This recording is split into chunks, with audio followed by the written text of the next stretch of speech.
meus amigos e minhas amigas, tudo bem com vocês? Eu sou Gustavo Eugênio, do CGE Consultoria e Estudos Jurídicos.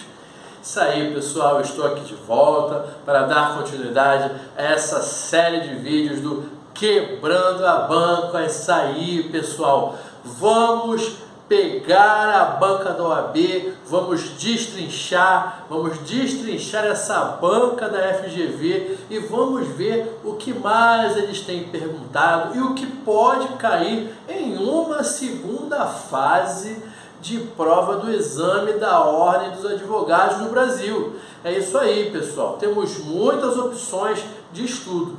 Mas antes de mais nada, pessoal, eu peço para que vocês acionem o sino de notificações. É isso aí, pessoal. Toda terça e quinta-feira tem conteúdo novo de direito do trabalho. Seja bem-vindo. Você está recebendo os meus vídeos, as minhas aulas e pode usufruir à vontade. Toda terça e quinta-feira tem conteúdo novo. E se você quiser receber, continuar recebendo, aciona aqui o sino de notificação. Peço também que vocês dê um like, dá um gostei aí, é muito bacana, irá nos ajudar bastante a divulgar o nosso canal para que outras pessoas também tenham acesso a direito do trabalho, processo do trabalho, para que outras pessoas também possam estudar e ter acesso a esse conteúdo. Também é muito bacana e muito legal que você compartilhe esse vídeo, porque nós estamos aqui compartilhando, eu estou compartilhando o que eu conheço de direito do trabalho e processo do trabalho, e você também vai compartilhar o que você sabe, o que você conhece, você vai ajudar. O mundo vive em compartilhamento. Você recebe e você compartilha. E você vai fazer a sua boa ação do dia e vai compartilhar esse vídeo com aquela sua amiga que está precisando conhecer direito do trabalho e processo do trabalho. É isso aí. Pessoal, hoje, na aula de hoje, nós vamos falar sobre um tema que é muito comum cair na primeira fase e na segunda fase, porque é do dia a dia da área trabalhista. Hoje nós vamos conversar sobre horas extraordinárias, ou como alguns gostam de falar, horas suplementares, as famosas horas extras. E por que hora extra é um tema tão batido na prova da OAB? Primeiro, porque eu já falei para vocês, é muito comum do dia a dia da área trabalhista ter essa questão de horas extras. E, logicamente, o examinador da banca da OAB, que quer saber se você está preparada ou se você está preparado para ser uma advogada, para ser um advogado, ele vai bater na tecla daquilo que é o mais comum da prática jurídica. E por outro lado, pessoal, se você prestar atenção, o tema, o assunto jornada de trabalho, cá entre nós, tem muitas opções a serem perguntadas. No capítulo de jornada de trabalho tem horas extraordinárias, tem intervalo intrajornada, intervalo interjornada. Nós não vamos nem para o intervalo, vamos ficar só conversando aqui sobre horas extras. E se você já prestou atenção aqui, você já vai saber que horas extras pode ter alguma questão ligada à Constituição da República, ligada à CLT, tem súmulas que falam sobre isso, orientações jurisprudenciais. Então, é uma variedade de possibilidades que o examinador ele tem na mão dele para perguntar. Então, você tem que conhecer o básico de horas extras. Poderíamos aqui gastar 2 aulas, pelo menos, só conversando sobre horas extras. Aquele tipo de aula que a gente conversa detalhadamente detalhe por detalhe, ponto por ponto. Provavelmente na sua faculdade você teve essa aula em 2 dias, em 3 dias, em pelo menos um tempo muito maior do que esse aqui das nossas aulas. Mas veja bem e perceba quantas opções. Quando nós começamos a conversar sobre horas extraordinárias, a maior parte dos assuntos trabalhistas, eu sempre vou falar para você, primeiro, ir lá no artigo 7º da Constituição da República, naquela parte dos direitos sociais.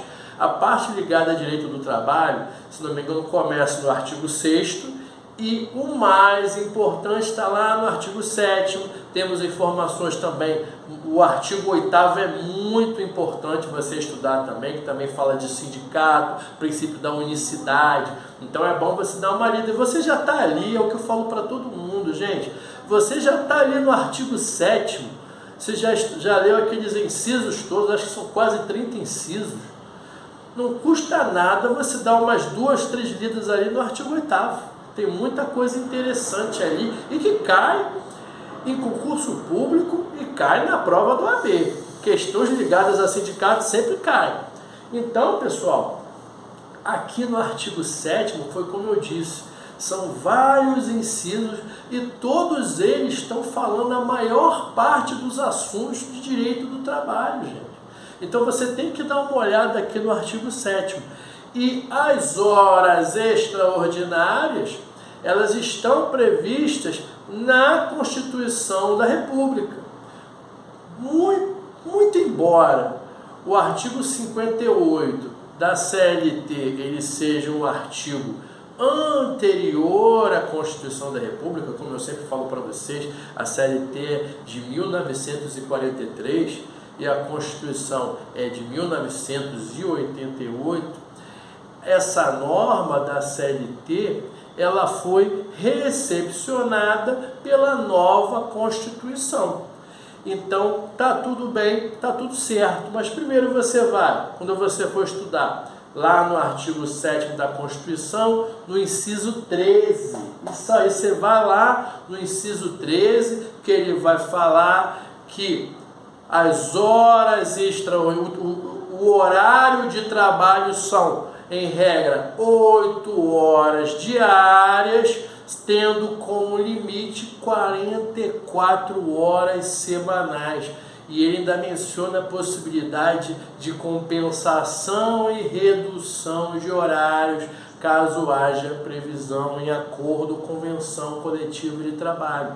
Esse é o primeiro momento que você vai estudar esse assunto horas extras. Pelo menos é assim que eu faço. Eu gosto de estudar de forma sistematizada, vou seguindo toda a ordem, não vou fazendo nada misturado, desorganizado, porque senão o nosso raciocínio ele não consegue encaixar as informações. Cada um tem um jeito de estudar, não tem jeito certo e não tem jeito errado. O meu jeito de estudar é indo ponto a ponto e de forma gradual, entendendo o que aquela matéria fala. Após o estudo da Constituição, você vai lá na CLT e o capítulo de jornada de trabalho começa aqui, ó, lá no artigo 58, que ele fala basicamente o teor da Constituição da República. E o que você vai fazer? Você já vai se debruçar no artigo 58 e seguinte, artigo 58, artigo 59, e vai ver todas essas informações ligadas à hora extra. Quer ver um exemplo e como é interessante você estudar? O próprio artigo 58, olha o que ele fala. Ele nos informa que os 5 minutos de diferença, quando você marca o ponto, não é cobrado como hora extra. Nem você, se você chegar 5 minutos antes, você não recebe esse valor desses 5 minutos. E você também, se você chegar atrasado 5 minutos, você também não é descontado. Percebe que o direito ele é assim. ele dá direitos e obrigações para ambos os lados. Isso é importante você conhecer no direito do trabalho. O leigo, que ele não é advogado, ele não está se preparando para conhecer a área jurídica, para ser advogado, ele não conhece o direito e não conhece o raciocínio jurídico. Você que é advogada, você que é advogado, você tem que entender a lógica jurídica. E você vai perceber que o mesmo direito que a pessoa física tem, que o empregado tem, será o mesmo direito que a empresa vai ter também. Você não vai dar só direito para o empregado e também não vai dar só direito para o empregador. E isso acontece nesse exemplo que eu acabei de falar com vocês desses 5 minutos.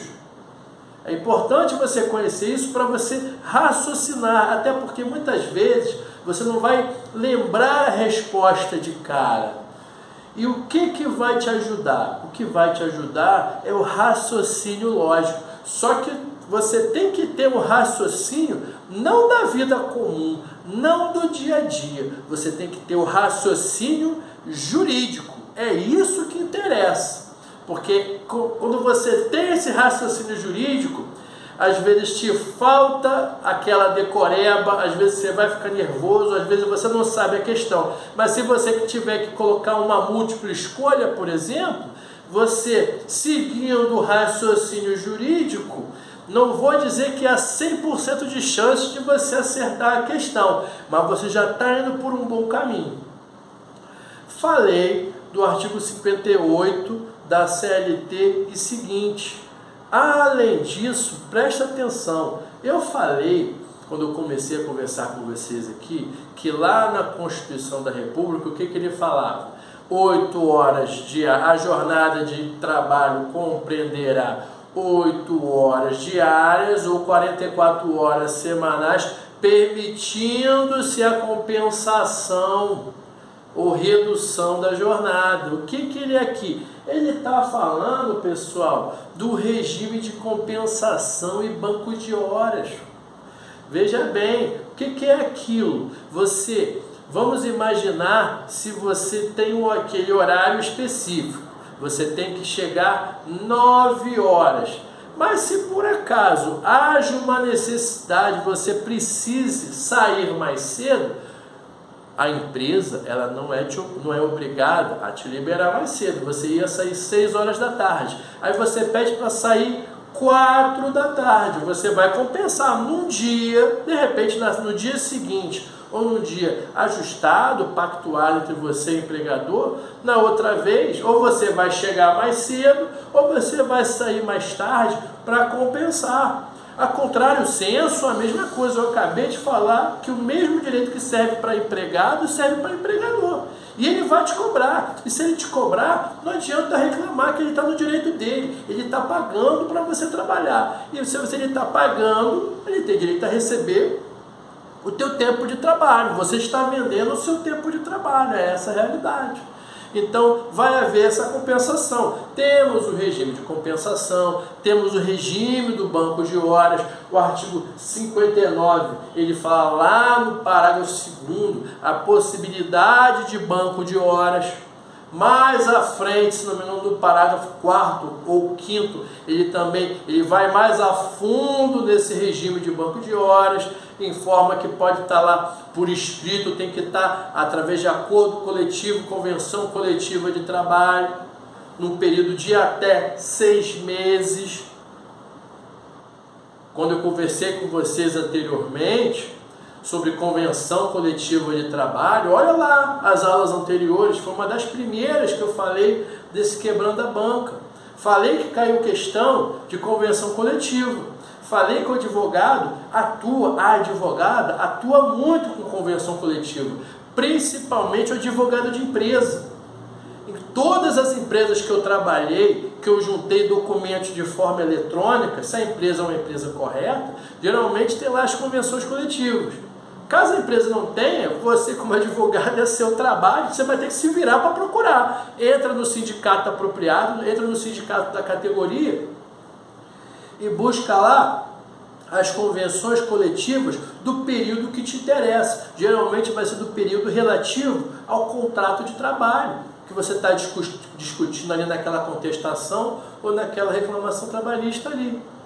E geralmente, pode ser que ocorra, você vai encontrar algumas informações ali, algumas cláusulas nessa convenção coletiva que vai falar de horas extraordinárias.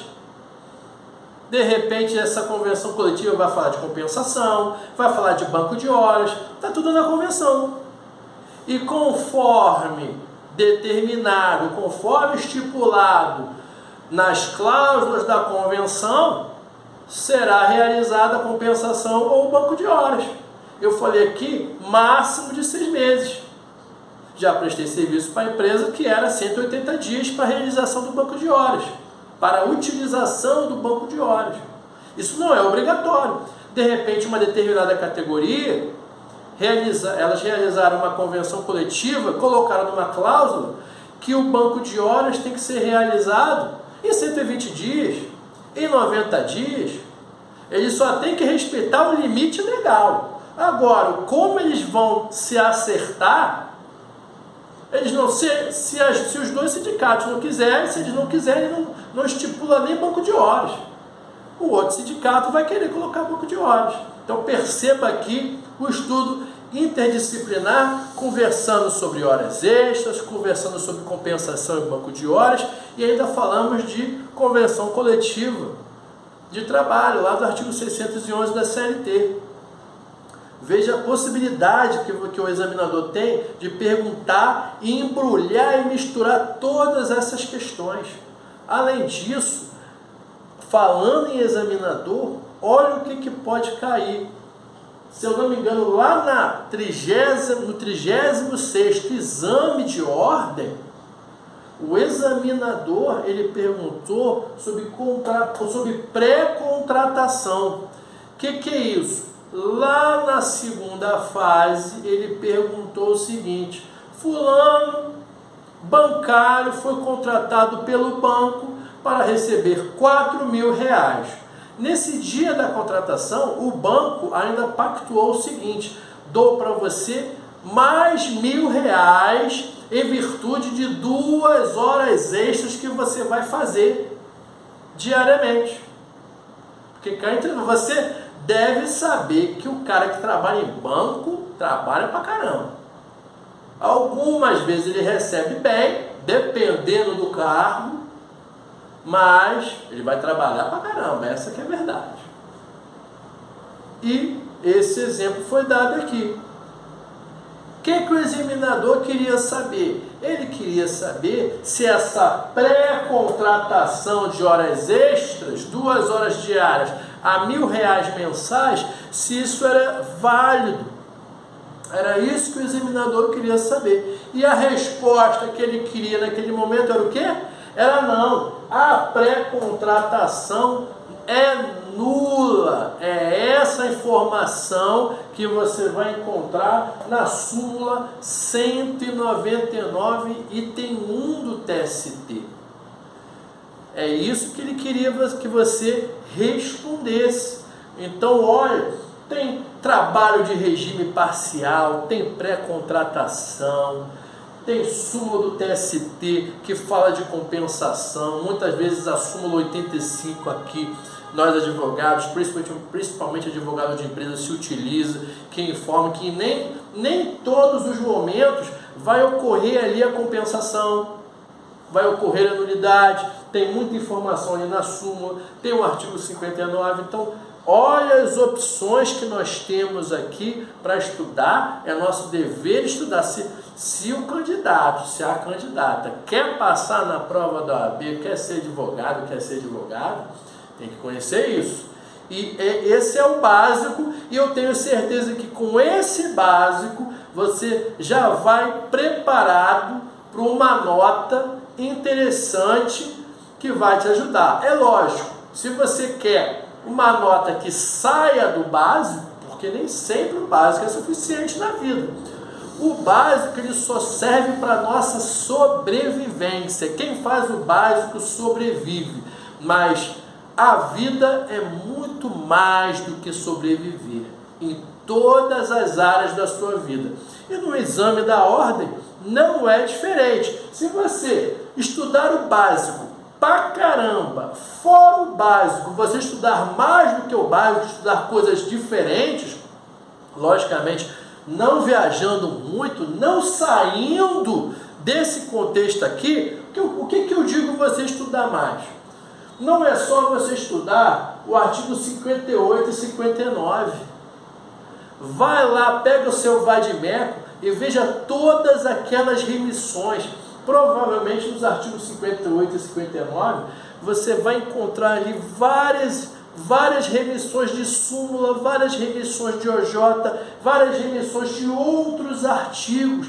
Esse é o diferencial. Você vai estudar esse mais, você vai estudar esse plus. E é esse plus que vai te gabaritar a ponto de você chegar numa prova do OAB falando assim: eu já vi tudo. Não tem para onde esse examinador vai correr. Não tem para onde ele correr. Se eu já vi tudo, ele pode perguntar o que quiser, que uma hora eu vi. E é assim que você vai garantir a sua aprovação. Tudo bem, pessoal? Eu espero que vocês tenham gostado desse tema, espero que vocês tenham gostado desse vídeo. Peço que vocês deem um like, compartilhem esse vídeo e eu desejo a vocês um grande abraço e até a próxima.